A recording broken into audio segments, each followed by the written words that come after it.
vraie fierté de décrocher la Coupe d'Europe. On attendait ça depuis 2007. Ouais, on savait avant les matchs, mais aujourd'hui, maintenant, dans la position dans laquelle on ne va pas se priver si on peut aller chercher la plus belle Coupe d'Europe. Donc voilà, malgré tout ça, c'est pas encore fini, ça va être très très dur parce que ce soir on est tombé quand même contre une bonne équipe de Marseille. Je pense que c'est peut-être l'équipe qui nous a mis le plus en difficulté, voilà, avec peut-être Lille. Mais continuons, restons dans nos valeurs. Ce qu'on fait humainement, c'est simplement exceptionnel. Ce qu'on fait sur le terrain, dans le dépassement de soi, c'est extraordinaire. Donc il faut continuer à travailler. Il y a encore quelques coups de collier à donner pour rêver un peu plus. L'équipe, j'espère que vous allez bien. Aujourd'hui, c'est l'heure de s'attarder sur une semaine qui s'annonce charnière pour la fin de la saison 2022-2023. Certains championnats connaissent déjà l'identité de leur vainqueur à l'image de la Serie A, dont Naples vient de valider le 3e scudetto de son histoire, alors que le dernier carré des compétitions européennes entre en jeu avec la première manche. Real Madrid, Manchester City, AC Milan, Inter en Ligue des Champions, Roma, Leverkusen, Juventus, Séville en Ligue Europa et West Ham, Alkmaar, Fiorentina, Bâle en Ligue Europa Conférence. J'avais simplement envie de désigner les 6 finalistes avant double confrontation, même si c'est jamais simple au stade des demi-finales. Il y a néanmoins quelques paramètres à disposition pour trancher, comme l'état de forme actuel et l'aspect historique, tant vis-à-vis des confrontations que du palmarès. D'ailleurs les amis, n'hésitez pas à faire vos pronos dans les commentaires, voire plus, si le degré de confiance approche les 100%. Il y a des cotes intéressantes et pas mal de possibilités sur BetClick. Au-delà du résultat, il y a le nombre de buts, les deux équipes marquent ou encore les buteurs. Si certains n'ont pas encore créé de compte et veulent faire le pas justement, c'est l'occasion de rentrer le code LEXCITY pour bénéficier jusqu'à 100 € de freebet si le premier pari est perdant. Je rappelle également que les jeux d'argent sont interdits aux mineurs, que jouer comporte des risques et qu'il faut jouer en fonction de vos moyens. Les amis, je compte sur vous d'avance pour lâcher votre meilleur j'aime sous la vidéo parce que la chaîne a besoin de référencement. Au passage, pourquoi pas tenter l'objectif d'atteindre les 3000 likes pour ajouter un peu de challenge. Merci une fois de plus à tous ceux qui le feront. Quoi de mieux que de lancer les hostilités avec le remake de la demi-finale de l'édition précédente. Personne n'a oublié les 1% de chance de qualification à quelques minutes du coup de sifflet final que le Real Madrid a balayé avec 2 buts sur le fil pour arracher les prolongations avant de l'emporter et rejoindre la finale. C'est difficile de faire mieux en termes de spectacle, mais il y a les ingrédients nécessaires pour assister à un nouveau classique. Le Manchester City de 2022 n'est pas celui de 2023. Guardiola est parvenu à mettre la main sur la pièce manquante de son puzzle avec l'arrivée d'un numéro 9 en la personne d'Haaland. Inutile d'expliquer que la connexion fonctionne à merveille. Le Cyborg vient d'ailleurs de battre le record de buts sur une saison de Premier League à 5 journées de la fin avec une haie d'honneur en prime.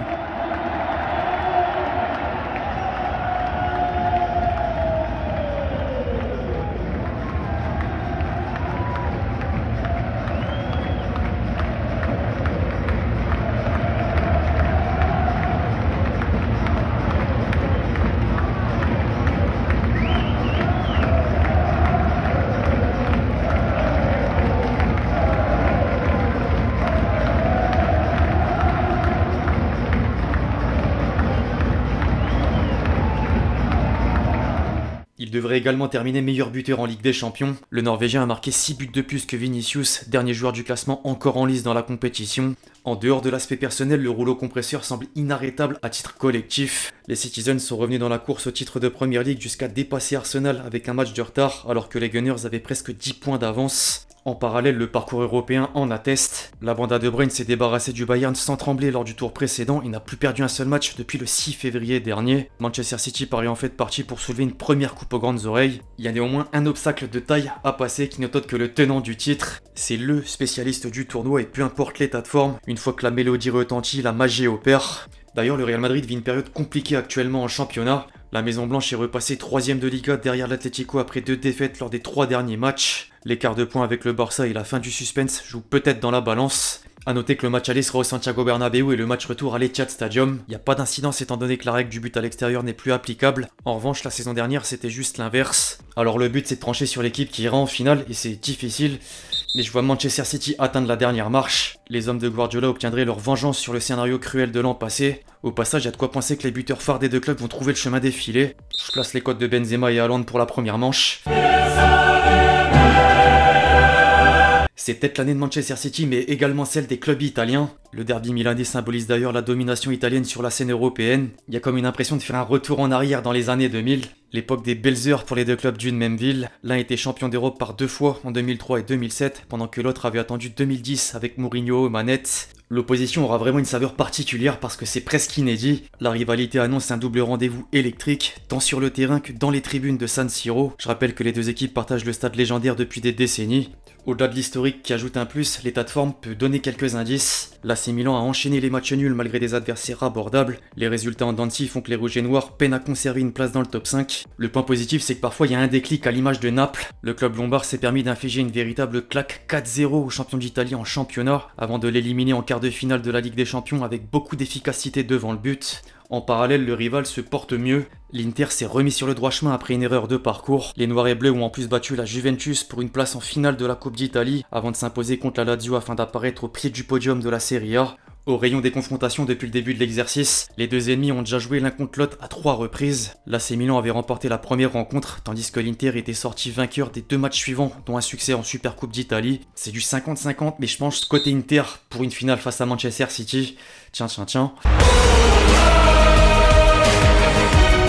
Je vais aller plus vite pour conclure avec les 2 autres compétitions. La Ligue Europa compte également 2 clubs italiens dont la Juventus, d'une part qui fera face à Séville. Le Real Madrid est l'expert en Ligue Europa et c'est idem pour Séville en C3. Le club andalou vise une 7ème couronne après la première décrochée en 2006. D'ailleurs, il n'y a qu'un sacre européen comme en jeu puisque la bande à En-Nesyri figure dans le ventre mou de la Liga suite à une mauvaise première partie de saison. Les Sévillans ont heureusement relevé la tête et la double confrontation face à Manchester United le montre. Le défi sera important pour la vieille dame, d'autant que l'exercice en cours est difficile à décrypter à l'échelle extra-sportive. D'une part, les Turinois ont subi une sanction de 15 points au classement de la Serie A avant que la Ligue ne l'annule. Et au niveau sportif, d'une autre, les hommes d'Allegri ont ensuite entamé une série noire avec des défaites. Le dernier tour contre le Sporting n'était pas non plus une promenade de santé avec une victoire sur le plus petit des scores et un match nul suffisant pour se qualifier. C'est la raison pour laquelle je mets un pion sur Séville.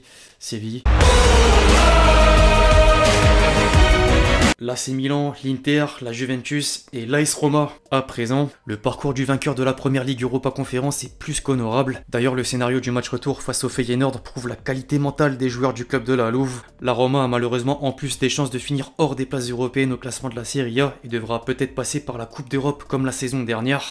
C'est pareil pour les Leverkusen, les hommes de Xabi Alonso réalisent une saison similaire et se trouvent dans la même situation. J'ai pas vraiment suivi le club allemand, du coup c'est difficile d'avoir un avis objectif. Je préfère donner l'avantage au club italien pour une finale Séville-AS Roma.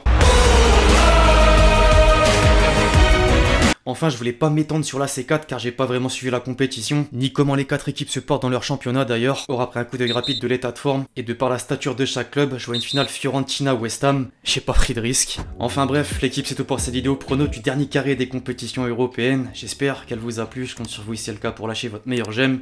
Très important. N'hésitez pas à faire les votes dans les commentaires histoire de comparer avec les miens justement. Puis d'ici là, on se retrouve très vite sur la chaîne pour de nouvelles vidéos. C'était Lexti. Ciao ciao.